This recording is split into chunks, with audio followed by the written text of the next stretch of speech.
Safety pins और diamonds की बनी ड्रेस, उल्टे चश्मे, ऊंचे कंधे वाली शर्ट्स और कुछ अलग ही प्रकार की आईब्रोज, ये वो सारी चीजें हैं जो आजकल फैशन ट्रेंड्स का हिस्सा हैं। और इन सब ट्रेंड्स को देख के ना मन में बस एक ही बात आती है, ये सब क्या देखना पड़ रहा है। वैसे आजकल तो कुछ भी ट्रेंड बन जाता है, बट क्या आपको पता है कि ये सारी चीजें जो आजकल ट्रेंड में हैं और जिन्हें देख के आप सोचते हो कि फैशन के नाम पे ये क्या हो रहा है, इससे अच्छा तो पुराने जमाने में हुआ करता था। बट ये वियर्ड ट्रेंड्स आज के टाइम पर नहीं बने हैं, ये सदियों से बनते हुए आ रहे हैं और हमेशा से हमारे साथ हैं। और कुछ तो ऐसे हैं जो आज वाले ट्रेंड्स को भी पीछे छोड़ दें। तो आज की इस वीडियो में मैं आपको बताऊंगी हिस्ट्री के वो सबसे वियर्डेस्ट ट्रेंड्स जिनके सामने आज वाले टाइम के ट्रेंड्स कुछ भी नहीं है। ब्लैक टीथ, हमारे चेहरे की सबसे अट्रैक्टिव फीचर हमारी स्माइल मानी जाती है और टूथपेस्ट बेचने वाले तो इसके ऊपर 24 घंटे भाषण भी दे सकते हैं कि सफ़ेद और चमकते हुए दांत किसको नहीं पसंद होते। वेल एक्चुअली कुछ लोगों को नहीं थे। तो इंग्लैंड के ट्यूडर यानी कि रॉयल पैलेस में एक वक्त ऐसा आया था जहाँ पे शुगर की शॉर्टेज हो गई थी, यानी कि चीनी अपने नॉर्मल दामों से कई गुना ज़्यादा महंगी बिक रही थी। और जो हमारे लोग थे ना रॉयल पैलेस के, उनको मीठा खाना कुछ ज़्यादा ही पसंद था, मतलब हद मीठे के शौकीन थे। तो अपर क्लास वालों के पास सारी शुगर जा रही थी और लो और मिडिल क्लास लोगों के पास शुगर का एक तिनका भी नहीं जा रहा था। वेल आप सोच रहे होगे कि इसका क्या कनेक्शन है ब्लैक टीथ से, क्यों जोड़ रही है इस बात को। तो इसका बहुत ही बड़ा कनेक्शन है। जो इंग्लैंड की क्वीन थी ना उस वक्त, क्वीन एलिजाबेथ, ये वाली नहीं ये वाली, तो वो मीठे की बहुत शौकीन थी। मतलब हर एक मील के बाद मीठा खाती थी, चाहे वो कुछ भी हो, डेजर्ट हो, जेली हो, केक हो, कुछ भी हो, अपनी हर मील के बाद मीठा खाती थी। और ऐसे करते करते एक टाइम ऐसा आया था जब उनके पूरे दांत सड़ गए थे और पूरी तरीके से काले दिखते थे। ये दांत तो उनको उनके मीठा खाने की वजह से मिले, बट कुछ लोगों ने इस चीज़ को एक ट्रेंड मान लिया। क्वीन को फॉलो करते हुए लोअर क्लास और मिडिल क्लास की कुछ औरतों ने अपने दांतों को वाकई काला पेंट कर दिया था, ये दिखाने के चक्कर में कि क्वीन ऐसा कर सकती है तो हम क्यों नहीं, हम भी अमीर लगेंगे भाई, काले दांत करके ही सही, पर हमें अमीर लगना है। बॉम्बास्टिंग, नाम सुन के ये मत समझना कि ट्रेंड के नाम पे यहाँ पे बॉम्ब गिराए जाते थे, ऐसा नहीं था।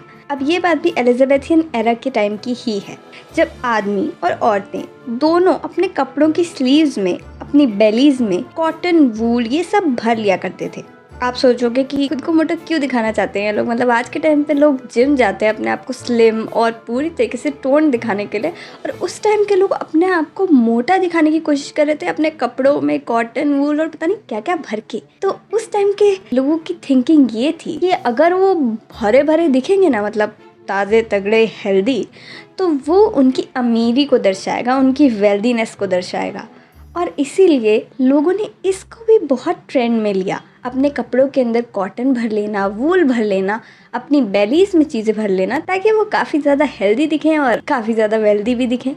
हॉबल स्कर्ट, आपने स्पीड ब्रेकर के बारे में तो सुना ही होगा, बट स्पीड लिमिटिंग स्कर्ट जैसी भी कोई चीज़ होती है, वो मुझे इस ट्रेंड के बारे में जानने के बाद पता चला। 20th सेंचुरी के टाइम पे एक डिज़ाइनर ऐसा था जिसने एक ऐसी स्कर्ट डिज़ाइन की जिसमें नीचे से पैर बंद थे, बिल्कुल कुछ इस तरीके की ड्रेस।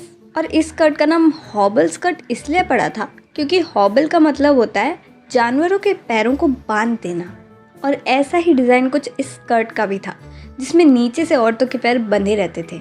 वेल डिज़ाइनर ने ये ड्रेस इस बात को ध्यान में रख के बनाई थी, इससे औरतों की चलने की स्पीड थोड़ी कम हो सके और वो मर्दों के मुकाबले धीरे धीरे चल सकें।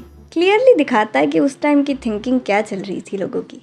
पाउडर्ड विग्स, अगर आपने मेरी तरह पायरेट्स ऑफ द कैरिबियन देखी है और आप उसके फ़ैन हो, तो आपके दिमाग में भी कभी ना कभी ये सवाल तो आया ही होगा कि उस मूवी में 70% लोग ये विग लगा के क्यों घूमते हैं। मतलब क्या ये उस टाइम का फैशन ट्रेंड बन रखा था इसलिए हर कोई विग लगा के घूमता था, या फिर कुछ और बात थी। तो असलियत ये है कि ये कोई फैशन ट्रेंड नहीं था। असल में सन 1500 के वक्त के आसपास ऐसी बीमारी फैली थी जिसकी वजह से लोगों के बाल पूरी तरीके से झड़ने चालू हो गए थे, और स्पेशली आदमियों के। और इतना ही नहीं, उनके सर से इतनी गंदी बदबू आती थी कि कोई भी उनके पास खड़ा भी ना होना पसंद करे। और उसी टाइम पर लोगों ने सहारा लेना शुरू किया इन विग्स का। ये विग्स ना तो सिर्फ उनकी बाल्डनेस छुपाती थी, बल्कि उनके सर से आ रही वो बदबू उसको भी ढकती थी, क्योंकि इन विग्स में अलग अलग फ्रेग्रेंस वाले पाउडर्स डले होते थे। तो पहले तो ये चीज़ अपनी बाल्डनेस को छुपाने के लिए लाई गई थी, पर जैसे जैसे टाइम बीतता गया लोगों ने इसको एक ट्रेंड मान लिया